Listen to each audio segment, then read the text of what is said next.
The Sam and Rose Stein Institute for Research on Aging is committed to advancing lifelong health and well-being through research, professional training, patient care, and community service. As a nonprofit organization at the University of California, San Diego School of Medicine, our research and educational outreach activities are made possible by the generosity of private donors. It is our vision that successful aging will be an achievable goal for everyone. To learn more, please visit our website at aging.ucsd.edu.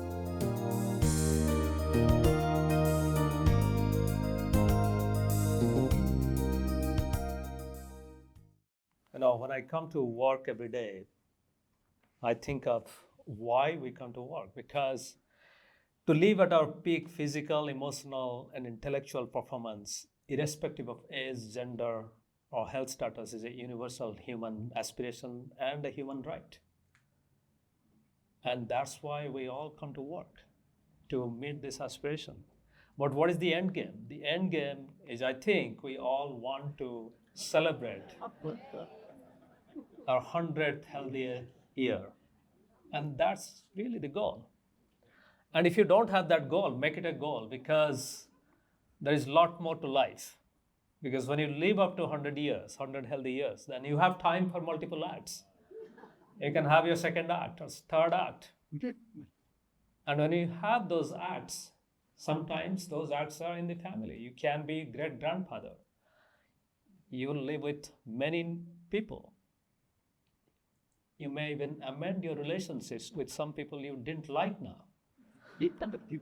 And then independence. So when you aim to live longer, you also adopt healthy lifestyle.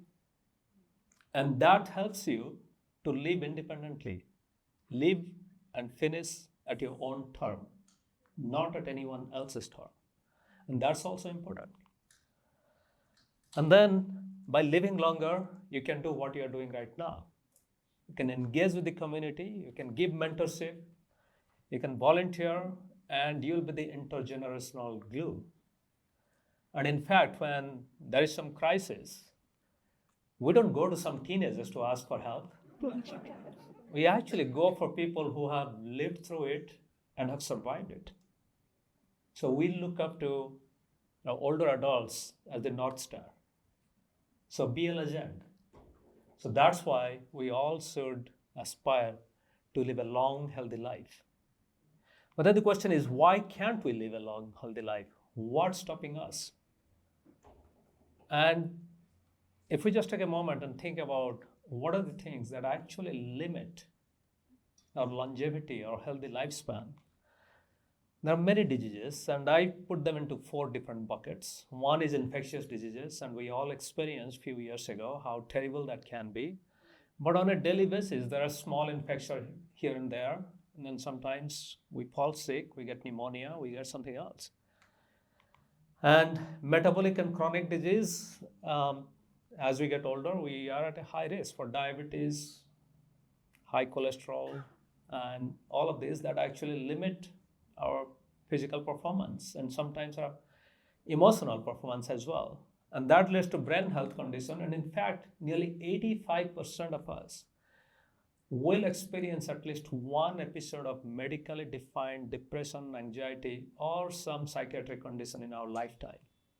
And many of us will hide it, will think that we can weather it, and some will seek help. But still, it's astounding that nearly 85% of us will go through at least one episode.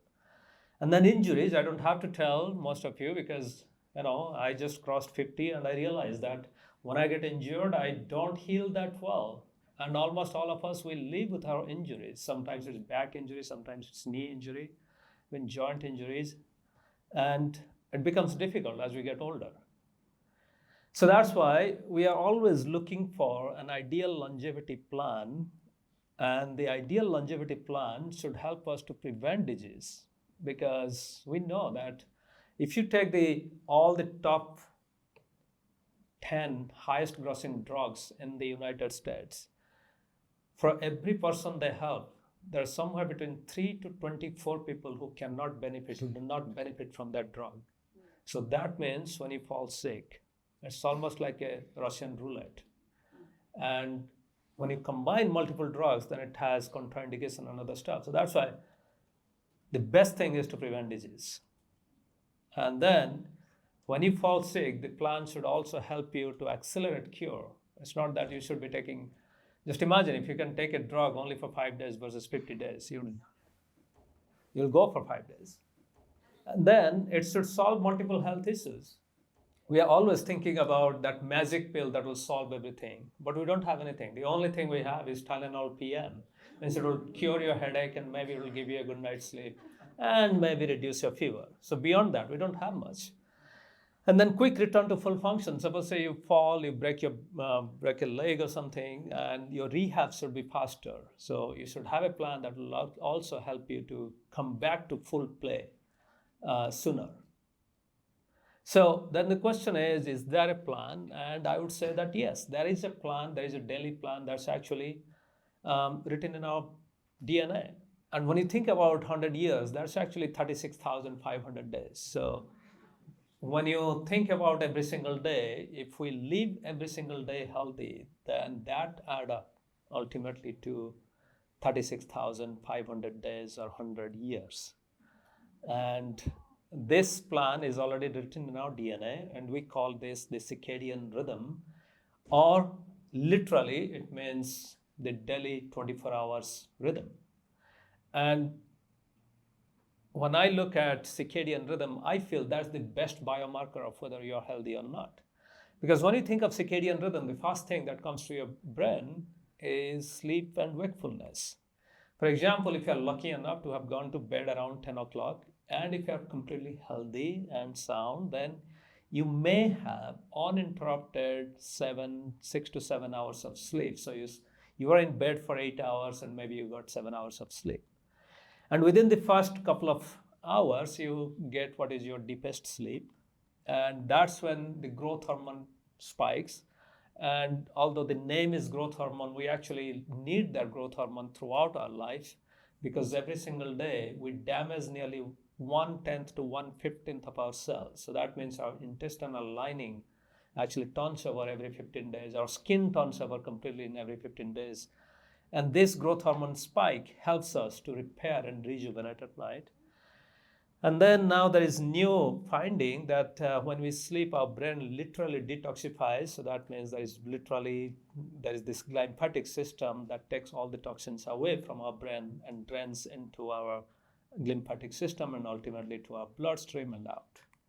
And anticipating waking up, your body temperature begins to rise, your heart begins to pump a little faster, you breathe a little faster so that you can wake up. Because waking up is a big thing for the body. Just imagine, you're just lying there without much sensation and you are into deep sleep. And waking up is a huge physiological change. And that's the reason why when daylight saving time changes and you fall back by 1 hour, that's the morning when there's a spike in heart attack, because the body was not ready to wake up. And when you force it to wake up, the heart was not ready, and you're forcing it to pump faster. And that's one reason. And this experiment has been going on for almost 100 years. And we always see on that day there is a spike in heart attack. And after waking up, your melatonin level will begin to decline. That's the night hormone that helps you to sleep. And your cortisol, the stress hormone, spikes within an hour of waking up. And in fact, the highest level of cortisol that you will experience in the entire day happens in the morning. Even if you're going into a open heart surgery and in the afternoon, that amount of stress does not beat the morning cortisol. So the morning cortisol is, and in fact, there is a famous circadian researcher who got into research looking at this cortisol peak and realized that this is very strong rhythm that happens every single day. If you have a healthy gut, then your bowel movement is most likely within a couple of hours of waking up.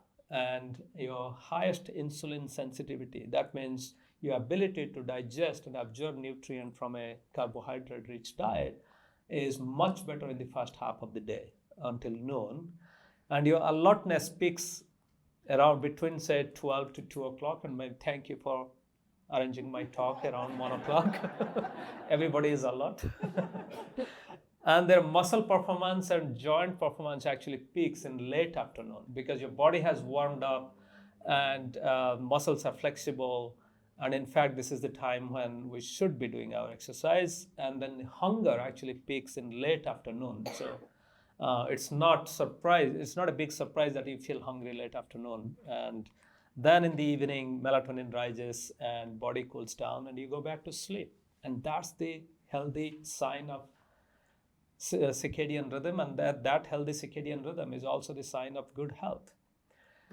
And then how do we dissect it? Now let's break it down and think about how to drive a good circadian rhythm so that you can live healthy life. So if you think about it, we have an internal circadian clock, and I'll get to that. And that essentially drives 3 foundations of health. That's sleep, nutrition, and exercise. So it times when we should sleep, how long we should sleep. It also, if we have the healthy circadian rhythm, it also tells us when to be hungry and to be just hungry enough, not too much, so that we stop binge eating. And if we have a strong circadian rhythm, then we also have a strong, good muscle function to exercise. And we also know that when we eat, when and how much we eat affect our sleep, and nutrition affects our exercise, and exercise affects our sleep. So all these things are interrelated. And everything is also under the control of light and darkness. So sounds very complex, but I will try to break it down to just 3 simple ideas, because just like learning to drive, is pedal or gas, brake, and steer. So similarly, here there are 3 key ideas: light and also darkness, eat and fast, and also move and rest, when to exercise and when to rest. And if we figure out these 3 and adopt very well, then we can better perform during the day when we are supposed to, and at night time we can rejuvenate and repair. Just imagine, human body is not like a machine. We always say that human body is like a machine. Just take out your smartphone and think about it. Your smartphone is maximum 5-year-old. If our body was like a smartphone, then in every 5 years we had to reset our brain and then download new software and also maybe change few features. So this is the best thing we have. I think the biggest challenge to science now is to understand how the human body works. And so the best thing we can do to our body is to take care of it well. And so now let's dive into what are circadian clocks and why and how to take care of them. So circadian rhythms are controlled by what we call circadian clocks, or 24-hour clocks, that are present in every organ and actually in every cell in our body.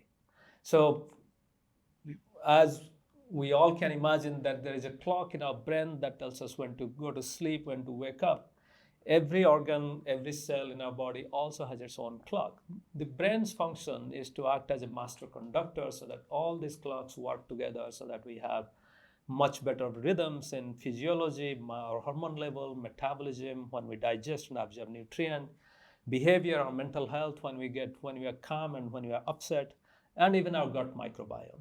And in fact, the circadian rhythms are so much everywhere that if you pluck my hair and put it in a dish in a laboratory, then you'll see that my hair will grow only for 7 to 8 hours and then will stop, and then again grow and stop, again grow and stop. Okay. And this is a simple idea, but then the implication is those who are unfortunately getting radiation therapy for cancer, radiation therapy in the morning will lead to loss of your hair, but then in the afternoon, when the repair function is much stronger, we have seen that the same radiation in the mice in the evening preserves 85% of their hair. So that's as powerful as that. So almost every single cell has a clock. That means you can also take my skin fibroblast, scratch it, and then culture it in the dish, and you can tell me whether I'm from this planet or Mars, because whether my clock runs at 24 hours or 25 hours. So you can even get that from my skin. And all these clocks are driven by light that's perceived only through the eyes.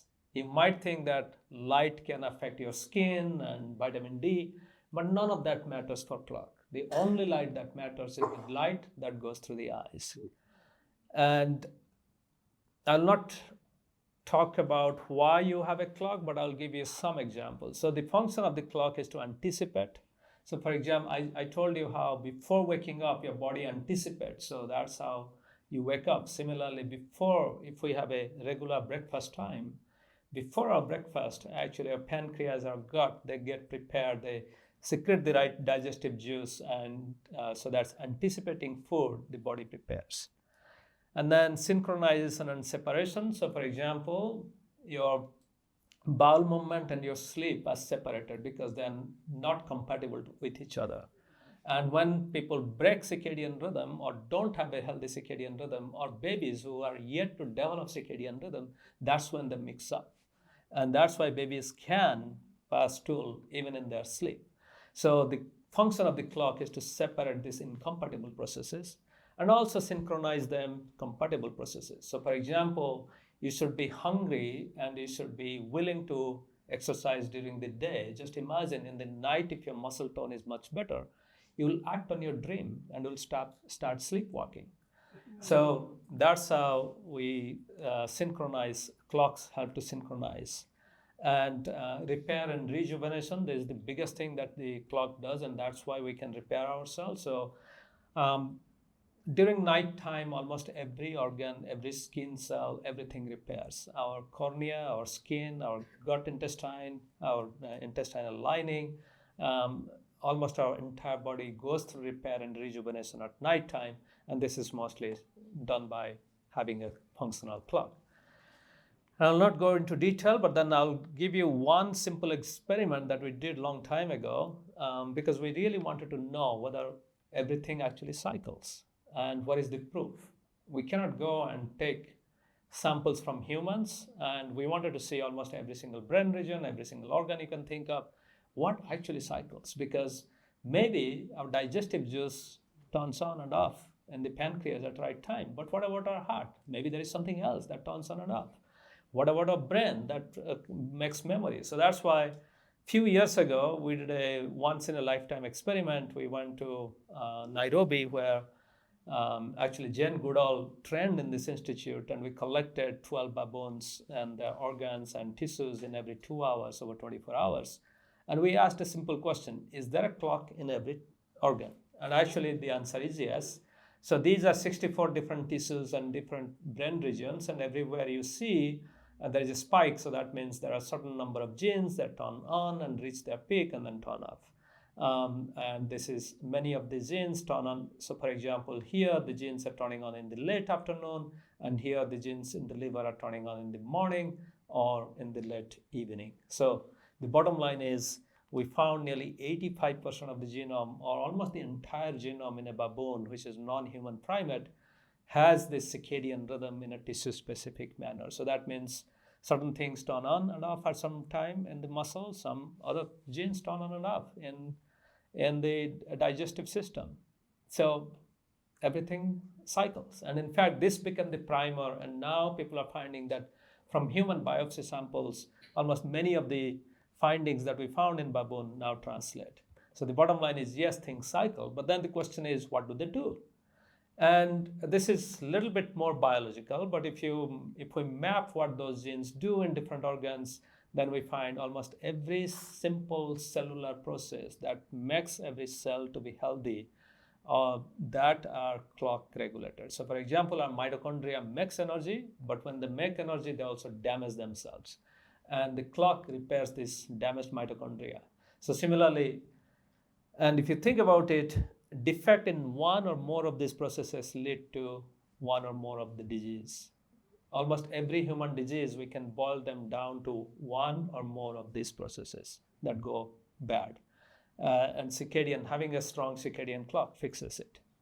So as a result, having a strong circadian rhythm optimizes our immune function so that we are more resilient to infectious diseases.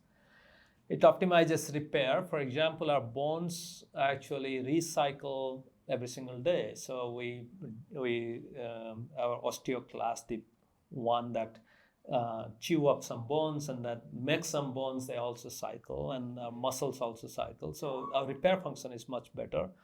Our brain function is much better so that we have improved emotional and intellectual performance, and then optimum metabolism and detoxification helps us to be resilient against many of the chronic diseases that reduce our lifespan so that we can stay resilient, and also we reduce our risk for cancer. So now let's come back to what we can do. I told you that there are three things: light and dark, eat and fast, and exercise and rest. So light, and let's think about light, because I told you that light going through the eyes reset our clock. And what is interesting is since 1915, people had noticed that there are many blind people, not all blind people, there are many blind people who cannot even see the headline of New York Times, but they can sense light. So that means when they travel from West Coast to the East Coast, just like everybody else, they get a jet lag, and after 3 days, they reset their clock, or 7 days, they reset their clock. And if they're in a lighted room, they cannot fall asleep because somehow it keeps them awake. So that led to the idea that there is a image forming vision that we use to read books, and also there is a non-image forming vision that, for example, resetting our circadian clock and being unable to sleep in a lighted room. Actually, mice sleep in a lighted room, but humans are different. And so these functions, we call them non-image forming vision. And this was a puzzle for almost 85 years. And around the turn of the century in 2001, 2002, when the human genome was sequenced, we and others, 3 other labs, we discovered a new light sensing molecule. We call it melanopsin. And this is present in only 10,000 cells in each, 5,000 cells in each human eye. So just imagine, we have nearly 40 million rod and cone cells that give us vision, but these are present in only 5,000 cells. And those are actually the cells, the squiggly cells, that neurons that crisscross the retina. It's almost like a net, like the sun catching net. And this protein, or these cells, are most sensitive to blue light, and I'll get to that. So, and they also need more bright light. And this is an example of experiment that we did in mice. Mice also have this. So the way to look at it is, every single line here is activity rest profile of a mouse. So you are looking at almost 2 months of activity profile. So mice are mostly active during nighttime, unlike humans, and daytime the rest. So after almost a couple of months, we flipped the light-dark cycle. It's almost like flying somebody from here to New Delhi, 12 hours jet lag. And the mice get almost 10 days of jet lag. They take 10 days to readjust to the new clock, new time zone. But when they don't have this gene, then they take almost 1 month or 1.5 months to reset to the new time zone. So that's the function of this gene. And then why this was important was, this is a blue light sensing protein. So that means blue light, the richest source of blue light is actually daylight. Even now in a cloudy day, if you go out, you'll get a lot of blue light. And that blue light is very important because during the day, the bright daylight activates melanopsin. It synchronizes our brain clock. It reduces depression, increases alertness. And that's why in winter days in Canada, people get depressed because they don't get enough daylight. They're indoor. That electric lights are on, everything is on, but they don't get that very bright light. And they're also less sensitive to candlelight and moonlight. So that's why our ancestors, who did not have any electrical lighting, the dim light didn't do anything to this melanopsin system. The melanopsin, or the blue light sensors, thought, it's dark. So let's turn on the melatonin signal and we'll go back to sleep. So that's what was happening. But for example, you may be curious, like now the light is falling straight on my face, and it feels very bright. But actually, this is only 1,000 lux of light. Actually, it's less than that. It will be 700 lux, because if you ever walk into a CVS store or Walgreens, and you go to where the pharmacist, they stand and they're looking for the drugs, that's where it's 1,400 lux. And if you go to, say, Walmart, the entire Walmart is now 1,200 to 1,400 lux. And this is 700 lux. And most of you are now sitting at 100 to 200 lux. So now, why this lighting is very important is now in the modern days, we spend a lot of time in front of bright screen. And this screen, although it looks dim, since it's so close to our face, it actually, any screen at full brightness is bright enough that after an hour or so, it will reduce our melatonin. And in the evening, also when we have bright light in our living rooms, that can also dampen some of the circadian rhythm and can affect melatonin production, and we have poor sleep. And during daytime, as we spend most of our day in this gloomy indoor environment, that also reduces our alertness, increases depression. And in fact, many people who, after retirement, when they don't commute anymore, they stay home, all of a sudden they feel depressed. And people think that this is because you're missing your work. But very few people are actually very excited about their work. They're not missing their work. What they're missing is the daylight. Many cases, they're missing the daylight. So when these things go on, then you have you complain about sleep, and then you have foggy brain and during the day. So you start to take a melatonin pill in the evening, and you start your day with a big cup of coffee. And that actually doesn't help, because slowly it will lead to different psychiatric condition, and in fact, in long term, it can also increases or exacerbates any other psychiatric conditions we may have. So, although light directly has this effect, light is an enabler also, because at night time will reduce your sleep hormone melatonin. It will keep you awake, and when you're awake, you're not sitting there and meditating. You're actually feeling hungry, or you're watching TV and you are going to the fridge getting some food, and that time your brain doesn't make good choices, because in a day we make more than 200 decisions about food: what to eat, what combination to eat, when to eat, how much to eat, when to stop eating. And just imagine, for every meal we're making quite a few choices. And when your sleepy brain cannot make those good choices, then you also eat bad food, and that leads to more worse thing. So in fact, if we review the literature, one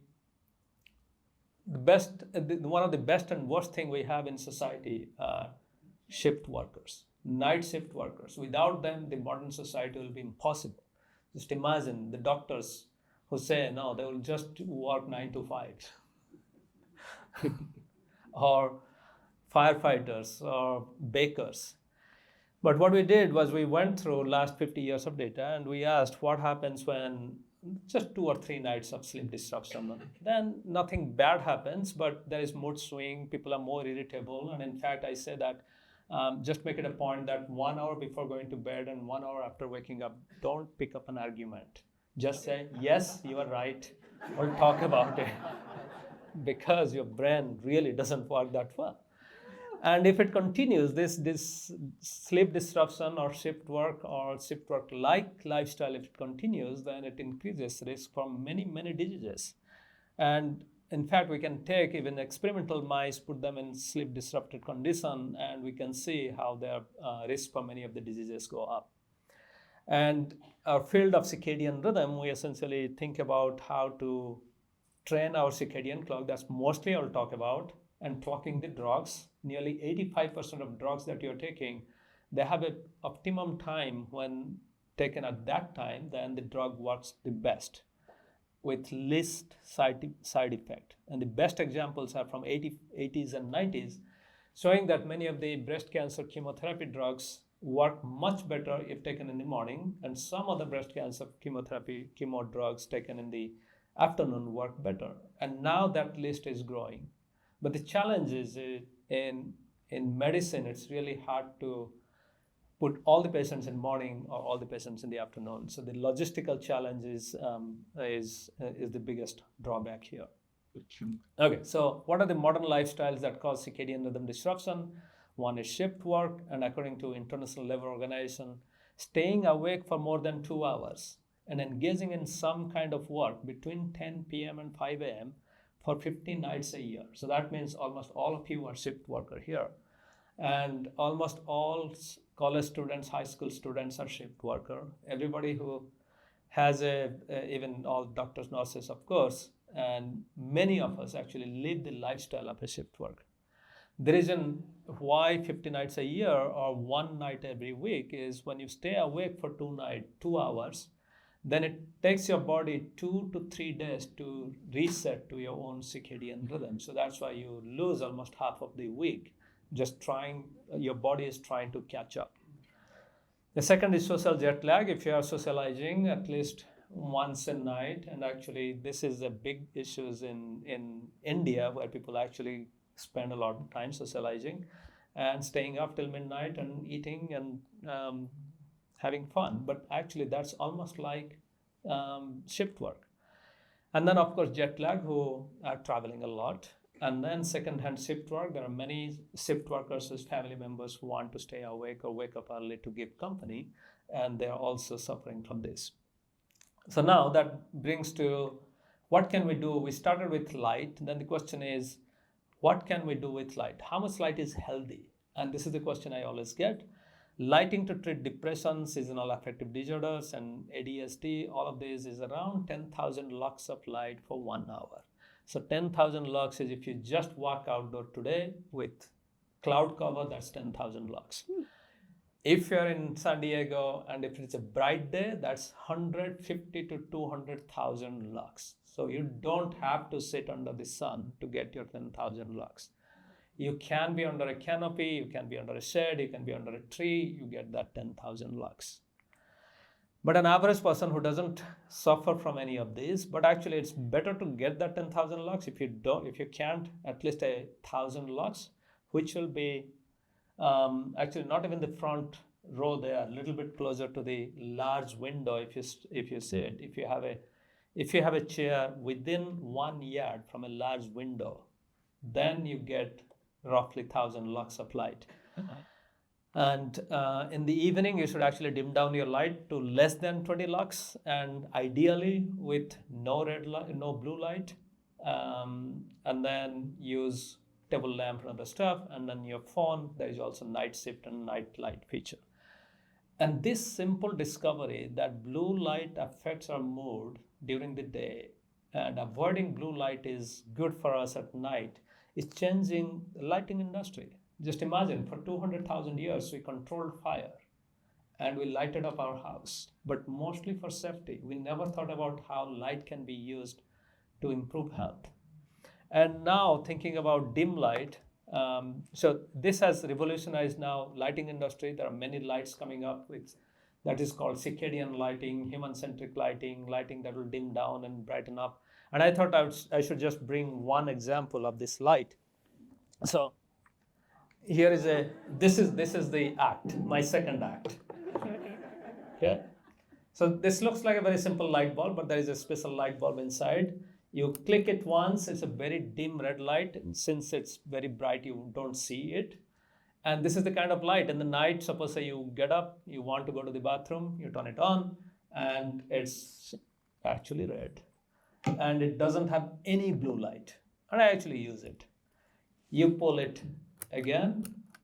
You need a little bit more light to check your email or check something. This light is again, doesn't have any blue light. And then during the daytime, whenever you want blue light, then it puts full spectrum. So this is kind of the innovation that's going on around the world. And this is just one example. There are many, many companies that are now building these light bulbs. Many hospitals are redoing their lighting. And this is a $30 billion industry that's going through transformation, because for the first time, now we know light can be used to improve health. And I'll give you one more example, a few more examples. So for example, neonatal ICUs and lighting consideration for postpartum depression. Many women after childbirth, they're mostly indoor and they don't get light. They forget that lack of light may be exacerbating their postpartum depression. And lighting in ICU, lighting to treat mood disorders, and lighting for dementia care, all of these are going on, but everybody should get at least 60 minutes of daylight. And for example, I don't know if you have seen anyone who goes into ICU, the older adults, and stay there. 1 in 3 adults in ICU develop delirium. And there is no medication for delirium because many of the medications have contraindication with whatever treatment they're going through. And there are some studies showing that ICUs that have a large window, the patients don't get as much delirium as the ICUs where there is lack of window. To the extent that now architects are designing even virtual window where there is a scene of a window if you cannot give one.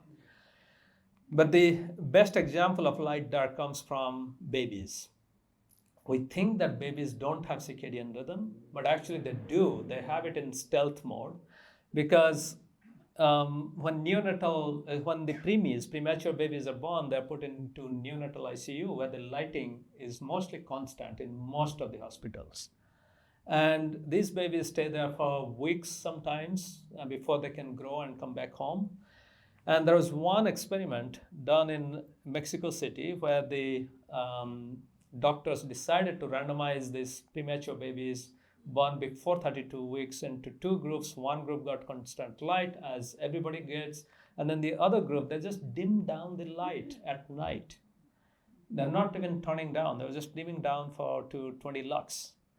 And this enabled these babies to grow faster and go home 2 weeks earlier. So now imagine this scale. In the US, 1 in 10 babies are born premature. So that means 380,000 babies are prematurely born every year. And if we can save 15 days NICU care, then that's millions of days of NICU care in 20 years. And that's almost $1 trillion in healthcare saving, just by dimming down light in NICU.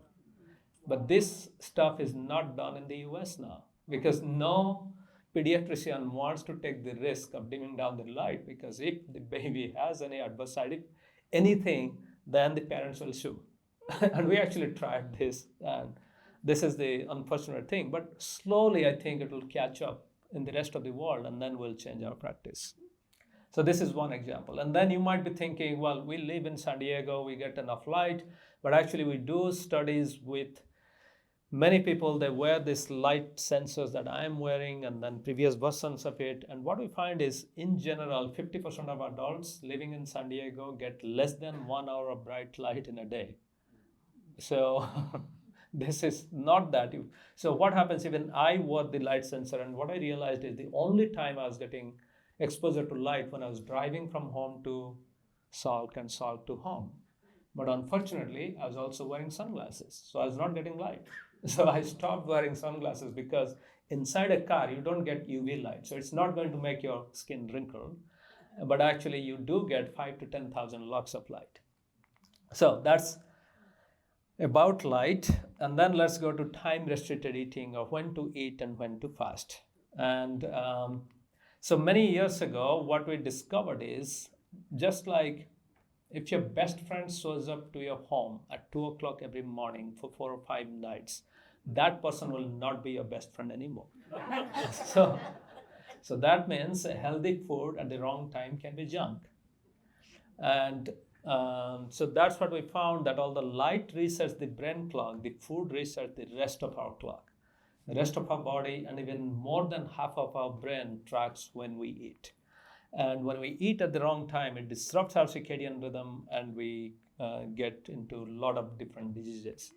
So the idea is very simple. When we eat, we mostly use carb and store a little bit of fat. And if we have, say, 3 meals within, say, 8 to 10 or 11 hours, then we continue to burn carb and store some fat. And after several hours of fasting, then our fat burning will start. And I kind of exaggerated, but that's when the fat burns, then we also get ketone bodies and many breakdown products of fat, and different kind of metabolism starts, and that helps to repair our body. So having this eating and fasting rhythm theoretically gives us these benefits. And then within 15 minutes of eating your next breakfast, this cycle flips. We can go back to burning carb and storing fat. So it takes almost 10 to 12 hours of fasting to slowly start burning fat and repair. But within 15 minutes of putting something in our body, this flips. So then you can imagine that you take the same amount of food spread over a long period of time, and then you may not get that fat burning. So your circadian rhythm of nutrition absorption and digestion, etc., physiology will be dampened. So the idea is if you eat within say 8 to 10 hours versus 15 hours, you should have different outcome. That was the idea. And 12 years ago, we did a very simple study. We took two identical sets of mice born to the same parents in the same room, had the same gut microbiome, had the same genes. They had the same food every single day and from the same quality of food. The only difference was the first group of mice ate whenever they wanted, and then the second group of mice were fed only for 8 hours. In that first publication, it was 8 hours in 2012. And what we found was the first group of mice, they weighed almost 47 grams. The second group was 34 grams. So that is almost 20% difference in body weight. And the first group were obese, diabetic, had high cholesterol, fatty liver, because we are feeding them really bad diet. It was almost equivalent to eating all the food from nachos and ice cream. They were as bad as that. But to our surprise, the second group of mice that ate the same diet within 8 hours were completely healthy. And we repeated this study 3-4 times. And every time it came out the same.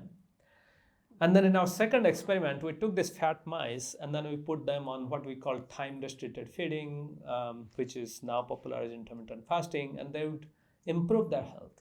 And this was really one of the big breakthrough in nutrition science, I would say, because we knew quality and quantity of nutrient that we eat is important. But this study showed the timing is also important. And unfortunately, the first study was done with 8 hours of feeding and 16 hours of fasting. And that took off in the public media. So now when people think of intermittent fasting or time-restricted eating, they think 8 hours of eating, 16 hours of fasting. But we actually went back and systematically did 8, 9, 10, 11, 12 hours of eating and then fasting. What we find is 8 hours, 9 hours, or 10 hours of eating is good enough. So that means we can actually eat for 10 hours and fast for 14 hours. And and some people go to 4 hours or 6 hours. Those are very extreme, and we don't know whether those ones have long-term benefits.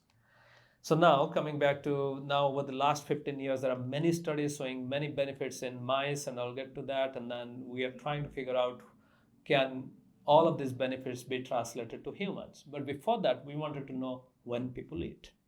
Because if you ask me, when I eat, I will simply say, well, I eat my breakfast maybe at 8, and then I have a lunch at work, and then I go home at 5 o'clock, and then I have my dinner.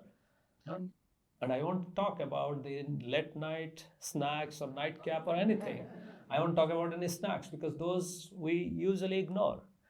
So that's why many years ago, we started an app called My Circadian Clock. It's a very simple app that we developed because we wanted to know when people eat. So we didn't want people to spend too much time on the app. Open the app, one click, take a picture of your food, second click, press save, third click. That's it. And when they pressed save, the picture did not save in their phone. It actually came to our server, and we figured out whether the picture had any calorie or not. Suppose they clicked picture of a glass of water, we would say, no, that doesn't count as food. Or Diet Coke did not count as food. So this is what we call Feedogram, and we recruited 156 people from San Diego who were not students and were not shift workers and were not part of Salk or UCSD or Scripps, who would know about our research. And they were also they were regular people doing 9-to-5 job or staying at home. And this is the eating pattern of one person over 3 weeks. And you might think that this person is an outlier eating so many times, but actually that's true. Means if you think about every time this person puts something in the mouth, they have to take a picture or log. And this is the weekday and weekend eating pattern. Weekday, many people eat late in the weekend, so that's the red. And if we put all of this together and put it around the clock, top is 6 a.m., bottom is 6 p.m., this is noon, and that's midnight. This is one person's data. You might think this is an outlier, but actually we had 156 people's data. So now, and then for sanity check, we wanted to know whether the records actually peaked around noon and evening. It does. That's when people eat their lunch and dinner. And then we had picture of every food. We can guesstimate how many calories are in every food picture. And if we guesstimate each picture, for example, a meal can have 2 or 3 pictures. So We see a little bump during lunch and dinner, but then in the middle of the night when people get up, they're not getting up to eat just half a banana and go back to sleep. They're eating a bowl of cereal with milk or a top of ice cream. So that's what happens. And then what we find is nearly 50% of adults eat for 14 hours, 45 minutes or longer. So if you think about what is the earliest and latest food that we ate over a week, that's the window. We don't think about it because we forget about all these little snacks, and every snacks count. And then if we think about what time people eat how much food, I told you that by midday, the first half of the day is good for digesting large meals, but we consume less than 25% of our food by noon. And in the evening 3 hours, we eat more food than in the first 8 hours of the day. So we are actually eating a lot of food when our body is not ready to digest that food. We even had them take a picture, and then we had the active watch so we can see what time they're going to bed and waking up. So we can ask, after waking up, how long people wait before they have their first bite that has calories, or before going to bed, how long before going to bed they actually have their first bite. The bottom line is, within an hour of waking up, nearly 80% of people eat or drink something that has calories within 1 hour of waking up. And within 2 hours before going to bed, 50% of people eat or drink something that has calories. So that means as long as our eyes are open, our mouth is open. But it doesn't have to be that way. We'll get to that, but the last part is there a right time to exercise? Because most of us, we know that exercise is medicine. Exercise at any time is good for us, so there is no doubt about it. But there are some new things, new discoveries in this area. So a few years ago, two groups, one from Basel, one from Stockholm, they came up with this idea and showed it, both in mice and humans, that athletic performance is much better. There is much better glucose control, and there is low risk for injury if somebody exercises in the afternoon, not evening, late afternoon. So it's say between 3 and 6:30, 7 p.m., depending on the sunset time.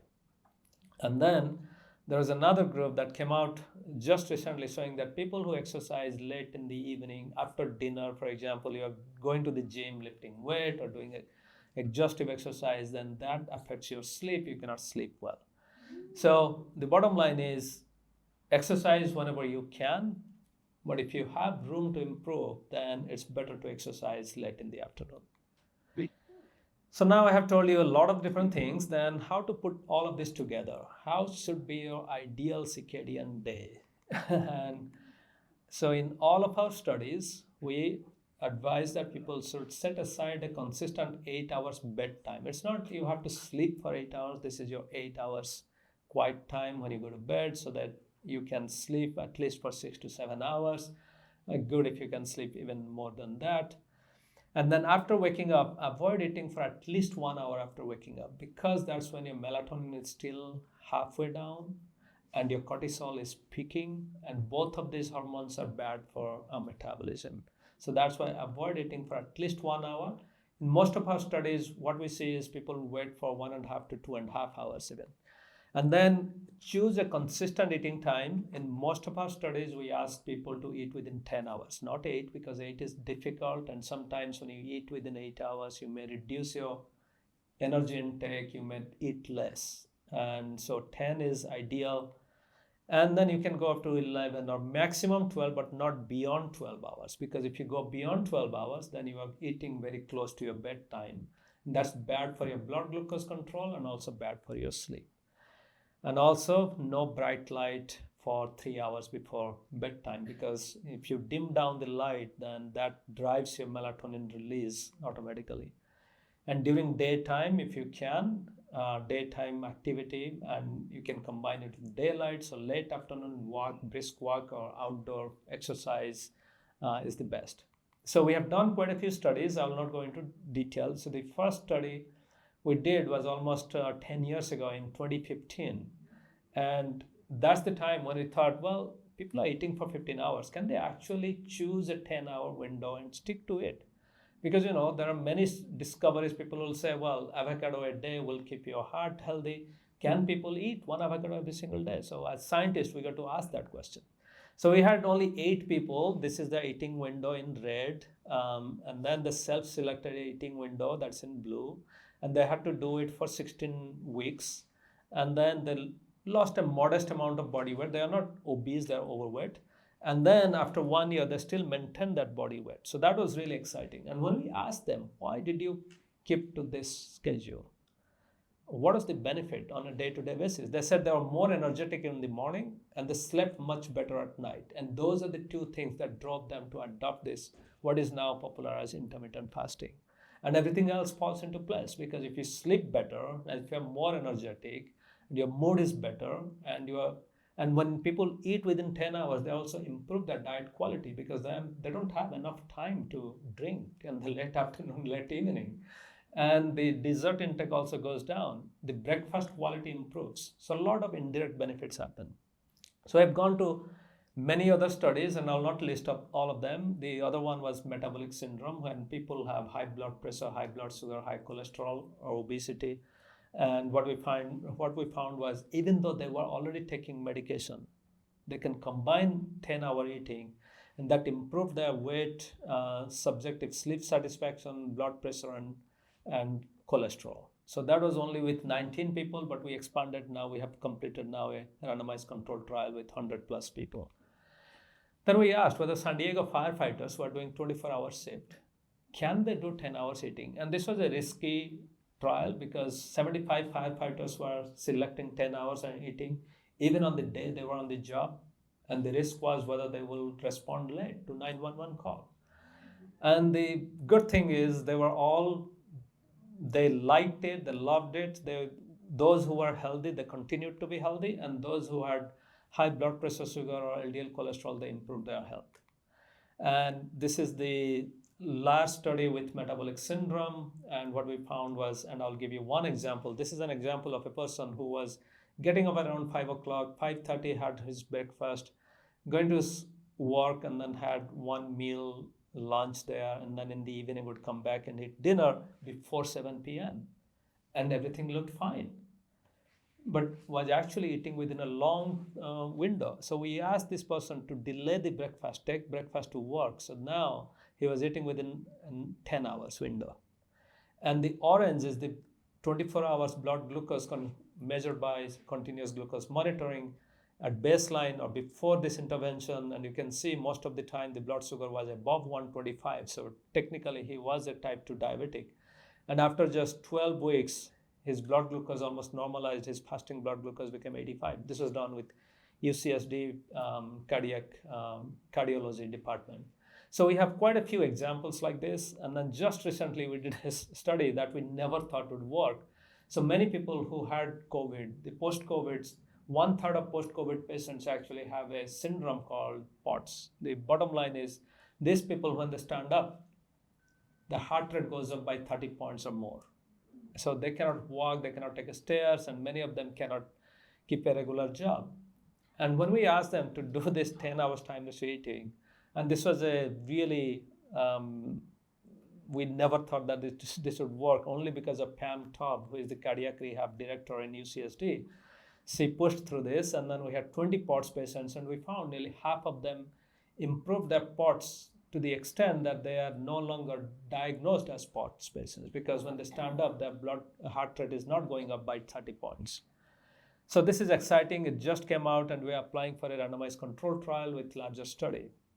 So the bottom line is, there are now almost 100 or 150 human studies on timeless eating or intermittent fasting. There are nearly 150 more that are registered that will come out. There are at least 250 mouse and animal studies, and all of these are showing that this timeless eating or intermittent fasting, at least 10 hours in humans, improves a lot of different conditions, from immune system to cardiovascular system to brain health. Even it reduced cancer relapse among breast cancer survivors and improved sleep. And in mouse model and rat model, it increased lifespan. And even rats that were eating longevity diet and they were living 10% longer, mice, When they combine that with intermittent fasting, although they're eating the same calories from the same longevity diet, now they don't live 10% longer, they live 35% longer. So that was really surprising, and that really says that combining healthy nutrition, combining quality, quantity of nutrition within a set window actually improves your health. Not only that, the circadian rhythm has a lot of other implications. So for example, if you slept better for 7 days and then took your vaccination in the morning, then you have much better protection than the same vaccination taken in the late afternoon or if you haven't slept. So similarly, there are now heart surgeries that seem to be much better outcome if done in the afternoon than in the morning, and by the same team in the same hospital. That came out from Europe. And as I said, chemo and now immunotherapy and even your pain medication taken at bedtime has much better effect on joint pain in the morning than the same pain medication in the morning. So this is a new field called chronomedicine. To learn more, you can go to the website My Circadian Clock and we still have the app, and we just finished 200,000 users, and we have a large paper coming out. And we are also partnering with various organizations and even in the private sector to collect more data to see when people do their daily lifestyle, because I think this fixing your daily lifestyle is a very powerful way to live up to 100 years. And in future, not in distant future, most of your apps will actually compute this and will tell you how to live your life. So here is a 30 days challenge. And the challenge is to try to adopt. If you're not doing, then you can adopt a 10 hours eating, try to be in bed for 8 hours, and try to dim your light for 2 to 3 hours, and then be active outdoor for at least somewhere between 30 minutes to an hour. And if you try to build this habit in 30 days, then the habit will drive you to your 100-year mark. Thank you. And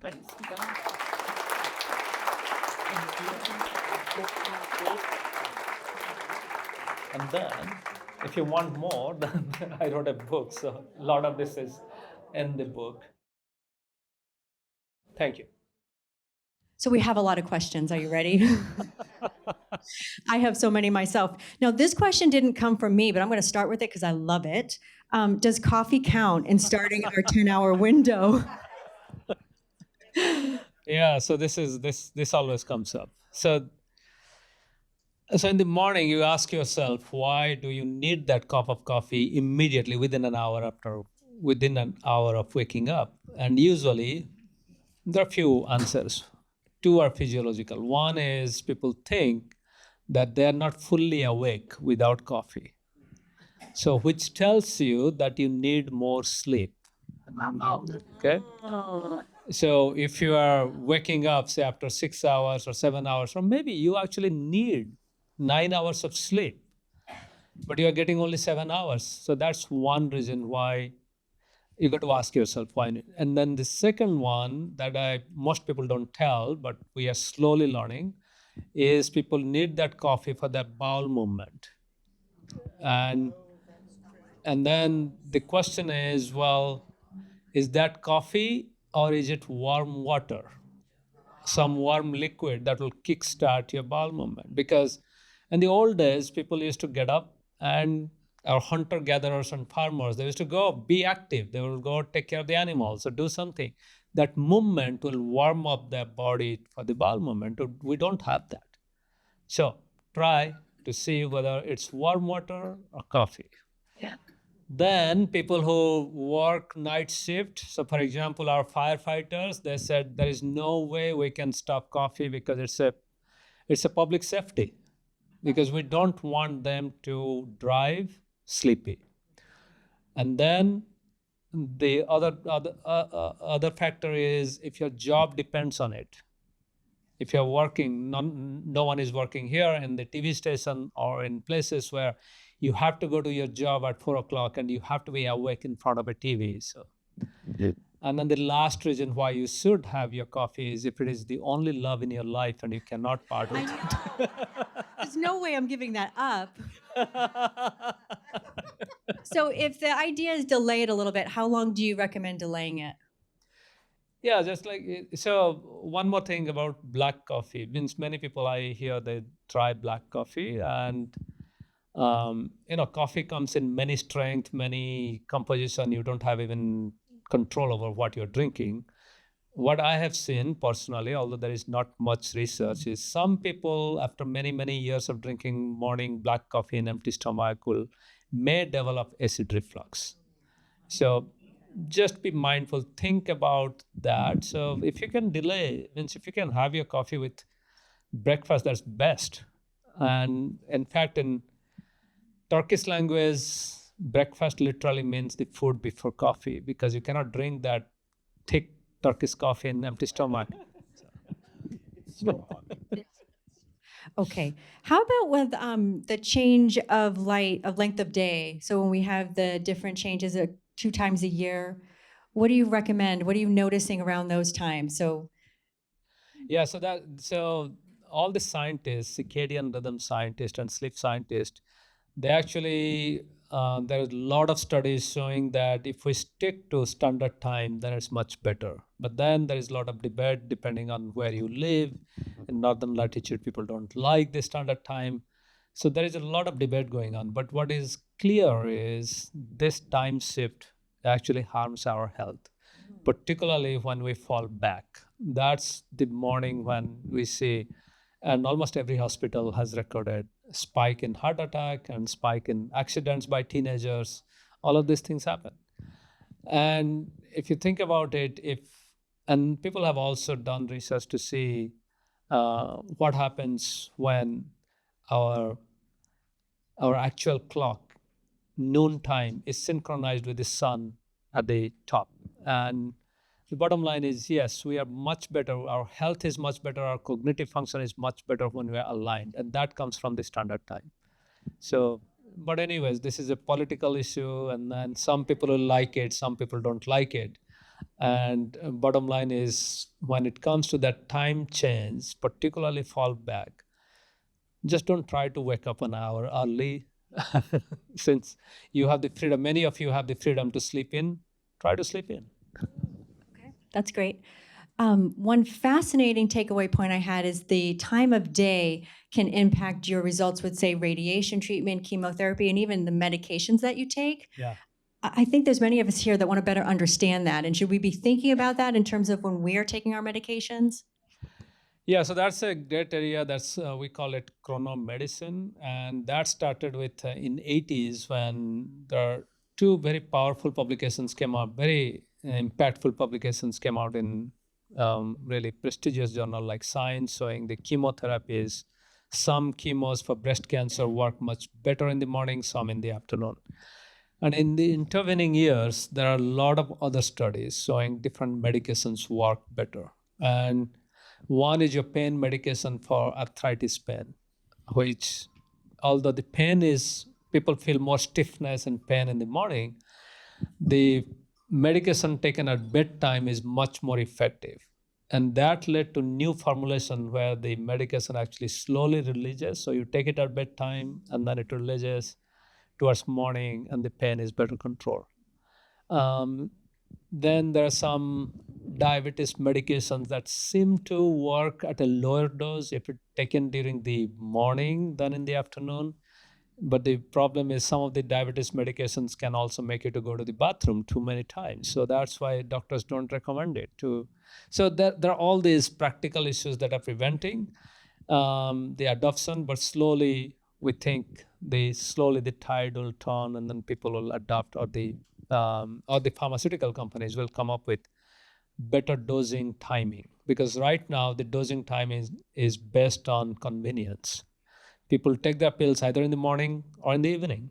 So if you come up with better studies showing whether the morning or evening is better, then that can get into the practice.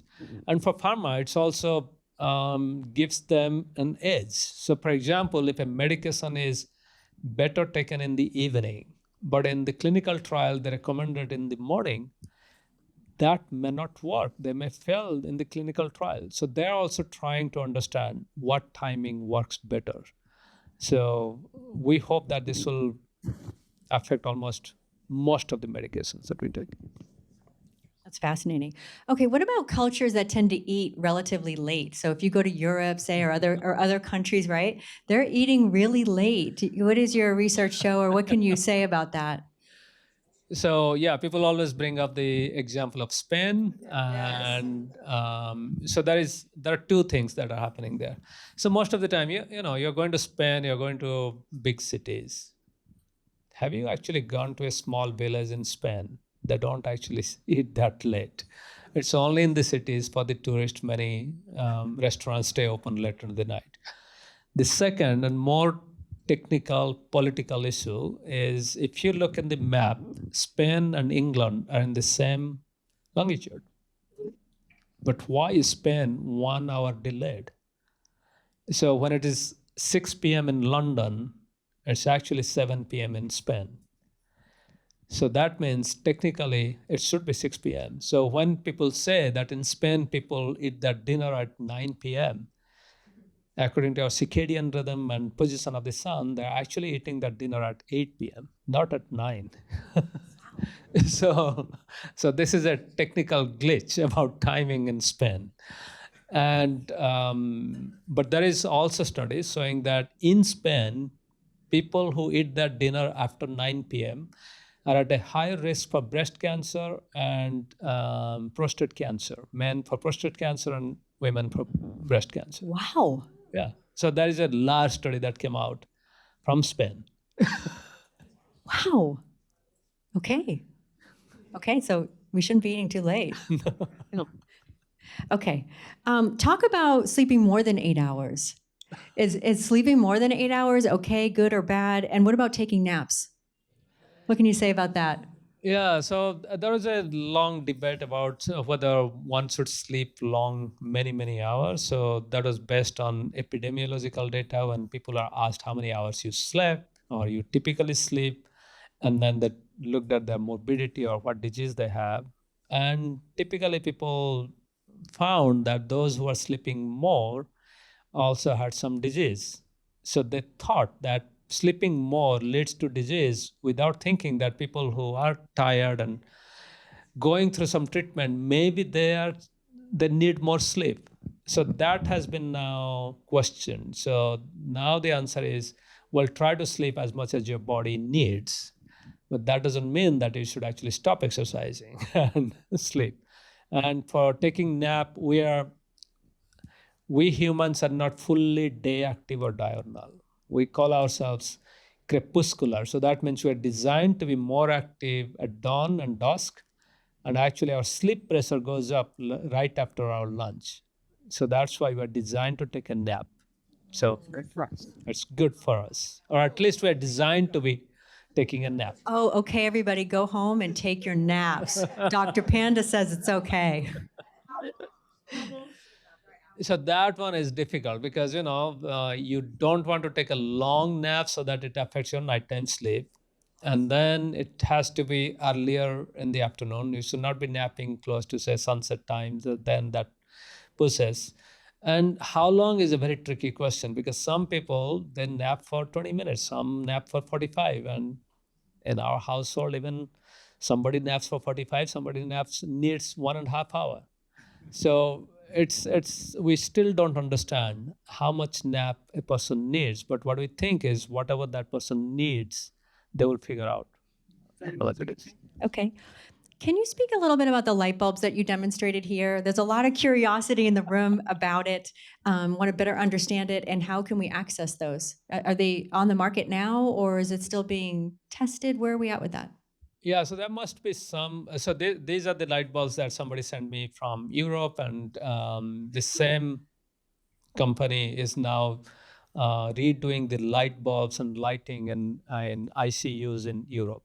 So and I was curious about the light. They said, well, this is an interesting light that you don't have to have. You can have the same bulb doing 3 different acts. So that's why I brought this. But I think in the US also now there'll be circadian lighting. At least the Philips and then many other companies now have this lighting, and from your phone you can adjust what color and brightness it should be. But I thought this was much better in the sense, it's very simple technology. You push once, it's red. Push twice, it's medium. Yeah. So the bottom line is this technology will be soon available in the US. Okay, fantastic. So in your talk, you mentioned how you stopped using sunglasses on your drive to work. So do you have thoughts about, we live in Southern California, a lot of people wearing sunglasses when they're out and about. Do you have thoughts about if sunglasses are good or bad or? I mean, I'm not saying good or bad. I mean, for me, just driving and during the day, not early morning or late afternoon when the sun is hitting you. So at that time, of course, you need sunglasses. But for me, I realized that the only time I was getting exposure to bright light was when I was driving. But for most people, it's better to have a pair of sunglasses handy because when you're walking, taking that late afternoon walk, and if it is sunny in San Diego, 125,000 lux, with sunglasses, you're getting around 10,000 lux. I see. Yeah, even with not very dark sunglasses, but medium, you still get, if it is very bright, sunny day, then you can get 5 to 10,000 with sunglasses. Okay, great. So this is a question on intermittent fasting. You didn't mention much about weight loss as a result of intermittent fasting. Is there data on that? And also, what is your opinion on GLP drugs? Is the second part of that question from someone in the audience. No, so most of the studies on intermittent fasting or time-restricted eating is on weight loss. And typically, most of the studies, what happens is most studies, they tend to take healthy people who are overweight or obese, and then they're putting them on 8 to 10 hours intermittent fasting. And typically they lose somewhere between 3 to 5% weight. So a 200 pounds person will lose say 20 pounds max. So that's 10%. So what we are saying is there is a difference in some people are driven for weight loss and they will stick to it and they will see much more benefit than some other people who are just overweight and obese. They don't have any other condition. They don't need to lose weight. So that's where the dynamics comes. And for GLP-1, we just had one study that is completing where we had type 2 diabetics, and more than half of them, or roughly half of them, were already taking GLP-1. They're already stable on GLP-1, and we're finding that they're still getting more benefit in glucose control from this 10 hours time-restricted eating. We did not collect any information about side effects, like GLP-1 for some people can have side effects, but at least for purely glucose control, that's where they were taking, we saw even more benefit when they combined it. What's GLP? So these are the Ozempic class of drugs. Yes. The weight loss drugs for people. Okay, here's another question I know a lot of people in the room are going to want to know.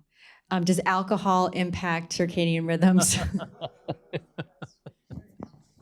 Yes, it does. Darn it. Well, you can have a happy hour, early happy hour. Yeah. Oh, so early happy hour. Early happy hour. Okay. So what we have seen is when people do intermittent fasting or time-restricted eating, the tolerance for alcohol goes down. So that means if they needed 3 glasses of wine, now they're okay with 1 glass and they cannot take the second glass. So. Okay. People are asking about blue light from laptops versus TVs. Yeah, so the bottom line is if you're actually standing far away from your TV or sitting there, then there may not be much effect. But with the caveat that nowadays, most of the TVs you buy are very large. And then if you're watching them, the thing is, most of the shows, if you think about it, most of the action shows have a lot of blue light because blue alerts us. Action is always paired with blue. So the point is, another thing that many people can do is you can try a pair of blue filtering glasses. And good blue filtering glasses will make you look really funky because those are either yellow or red color. If somebody is trying to sell you a blue filtering glass and that looks clear, that's filtering maybe 5% or 2% of blue light, not 50 to 70%. And once you wear it, after a while, you'll get used to it. So then you can still watch the TV. And I have a pair. Sometimes I use that. Okay, great. There's a lot of questions here about exercise in the morning versus exercise in the afternoon. I know that you mentioned in your talk that exercise in the afternoon is, whenever you can get it is best, but there is some benefit to it in the afternoon? Yeah, so exercise at any time is better. And particularly morning, if you're going outdoor for a walk or run or brisk walk, whatever you're doing outdoor is even much better because you are synchronizing your clock with the bright light and exercise. And the afternoon exercise, this is something that that was brewing for a long time. From 80s, people have seen that when West Coast team flies to East Coast and plays Monday night football, then they had an advantage over the home team. Okay. And the advantage was better than Las Vegas odds score. So that means if you're into sports betting and you know when the West Coast team flew, then the idea was in the late afternoon when the West Coast team is playing Monday night football in East Coast, they're actually at their late afternoon. And then the home team is at late night. So that led to all this research about what time is good for exercise. And they found that even for elite athletes, the late afternoon exercise is much better because there is less risk for injury and the performance is better. And then a few years ago, there was a study from Stockholm where they took type 2 diabetic patients and gave them the exercise in the morning. And the same patients went and did the exercise in the afternoon and vice versa. Some started with the afternoon and morning. Supervised exercise, the same thing. And they found that those who did late afternoon exercise, the blood glucose control was better than those who did in the morning. So that is now replicated a couple of times. So the bottom line is anytime exercise is good, but if you want to get the best bang, then late afternoon. There is also less risks for fall in the late afternoon exercise and brisk walking. So that's another reason why late afternoon may be better, but it's up to, means if you can do it in the morning, that's fine. And if we do it after dinner, say, will that impact our sleep? That seems to impact, but it's, again, these are done on people who are doing high volume exercise. They're going to the gym and they're lifting weight or something. And this is where there is a confound, because if you're exercising, you're also under bright light. No gym is dimly lit. so that's the confound, so that we have to figure out. But we know that exercise will raise your heart rate and then your core body temperature. And then the question is, after exercise, if you take a shower, will that help to go to sleep? So those minor details have not been figured out. Okay, so you don't know yet if that, No. Okay, got it. Okay, what about, talk about travel out of the US or just even throughout the US when you're going to change time zones? Yeah. Do you have suggestions and how do you manage it? I'm sure you travel a lot for your job. Yeah. How do you manage the time zones and sort of recovering and the impact it has on your health? Yeah, so since you're in San Diego, most of the flights from San Diego will leave in the early morning. And you are typically waking up very early, 3 or 4, even 2 sometimes, to go to the airport. So what happens? The day before you travel, you have less sleep. So not only jet lagged, you actually have less sleep. And then on the day of the travel, you have few things. You get on the flight and your instinct is to, you're all well-to-do. You walk into a lounge in the morning at 5 or 6, and then you have your coffee and some food. And that's actually not that good for you because at that time, your body is not ready. If you're actually typically eating breakfast at 7 or 8, then you're eating much earlier. So my rule of thumb is on the day of travel, I just go straight to the flight and no breakfast, no coffee, no Starbucks, nothing. And then the good thing is in flight, Okay, so I know how to sleep in any seat, economy, any seat. Okay. I have That's my a neck, gift. no, That's a I have my gift. neck pillow, Ah, inflatable neck pillow, my eye mask, my earplugs, my sensory deprivation. So if you don't drink coffee, the nice thing is you feel so sleepy from sleep deprivation, you'll sleep through the flight. So when you reach at your destination, you are much more awake, you are more alert, and you are less tired.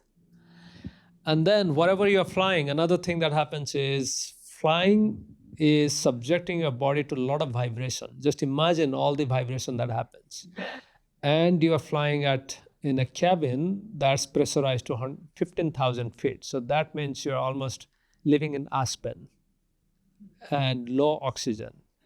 So that's why you feel tired and you think that that's jet lag, but partly it's tiredness from low oxygen, vibration. So then when you reach the destination, it's much better to take a warm bath because your muscles are sore. And that's why I have nose strips to open my nostril when I'm flying so that I can breathe some extra air because it's oxygen poor. Yeah. If you're flying to Europe, then that's a different thing because most of the flights to Europe will start in the late afternoon, early evening, and you reach Europe in the morning. If you're connecting through East Coast, it's only 6 to 7 hours, 8 hours. If you're connecting through San Francisco, 11 hours. So the only thing you should be doing in overnight flight to Europe is sleep. Have your meal in the ground, or if you're in business class, you ask the person to do express dining, one meal, and then just go sleep. Because, breakfast is much better in Europe than the in-flight breakfast. but I find that coming back is so much harder. Why is that? The returning back and adjusting, it could take me sometimes like almost a week now to recover. Because you're returning back, you're staying awake throughout the flight. So your day is extremely long. And when you're returning, you are also waking up very early in Europe because you have to get to your connecting. If you're not flying from a major city, you're connecting from different cities, then your early morning, you are leaving at 6 o'clock. And since it's international, you have to be there before 5. So you're sleep deprived. And then you get into the flight and you're like, okay, I got to watch this movie and then I have to have 2 or 3 martinis. And so you essentially go through almost 24 hours, close to 24 hours of sleep deprivation. And then it kind of Takes some time to catch back up. domino effect. Yeah. So again, the same thing. Like if you no alcohol in flight and no TV because your visual system occupies half of your brain. With low oxygen, your brain is working really hard to watch that movie. So, so eye mask is your best friend. Eye mask, earplug, inflatable head neck pillow. Okay. The list of must-get items from Dr. Panda for international travel right here, everybody. Okay, we've got 2 more questions here. You talked a lot about shift workers and the impact that it has on them, and also their families, right? Yeah. Do you have advice on how to prepare for that and how to recover? That's really hard. And we did that with firefighters, and firefighters in San Diego do 24-hour shift. But we're currently doing a study on night shift nurses in UCSD and many hospitals because the night shift is very difficult. Because in many cases, they actually flip them back to day shift. So we're trying to figure out whether they can, we are changing, actually this is a study done by Emily Manugian in my group. She's doing it with UCSD and few other hospitals. The idea is, can they do a intermittent fasting kind of between say noon to midnight? But then if they're hungry after midnight, can they have a low carbohydrate snack? And so it's a little bit complicated, but it seems to be off to a great start because I think she had 15 nurses and many of them are seeing benefits, so they're sticking to it. So there is also another study by our group for older people who want to combine time restricted eating, intermittent fasting with a personal trainer for exercise and light regulation. So this is just starting, and I'll leave some flyers. So, shift work is hard, and shift work is very different. Even within UCSD, different departments have different shifts for fellows and interns. So,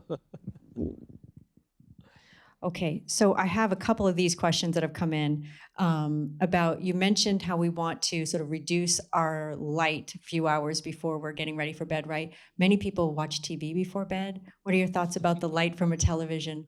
yeah, so that's what I meant. Don't, in your television setting, try to reduce the brightness. Initially, it might feel awkward, but then after a while, you'll get used to it. Like, the same thing happened in our household. The challenge now is the TV sets are so big that even at dim light, you're getting a lot of light. So don't try to go for the biggest, largest TV screen. Try to have a moderate sized TV screen. Stay far away. And then in the worst case, you can also use blue filtering glasses. That helps. Okay, and I'm guessing the same thing with screens, right? With Like the screens, your phone. yeah, so Your there's recommendations on that? So there is a night shift feature in most laptops and phones. So you can go and check that. And if you set it, for example, in my phone, it's at 8:30 p.m. when the phone goes warm color, like orange color, and also dims down. It's also a nudge to myself that I should wind down and get ready for sleep. So the phones, laptops, you can program. The TVs, actually, the technology is coming soon that they will slowly reduce the blue in a way that you won't even notice. But the challenge is the TV manufacturers and the content creators, they're in a fight. Because the content creators want you to sit there and watch, binge watch. So at the end, it has to be a lot of self-control and mindset. And without that, it will be almost impossible because we are really swimming in the toxins of all the bad food, bad light, and bad habits. So we have to come up with that self-control and mindset. Okay. Well, can we give a big round of applause for Dr. Panda? Thank you. Thank you. Thank you. Just wow. This was such a fantastic day. I loved your talk. So much practical information to take away. I want to end the day with thanking our sponsors and the visions behind this talk, Dr. Lim and his wife, beautiful wife, Linda Lim. Thank you both so much.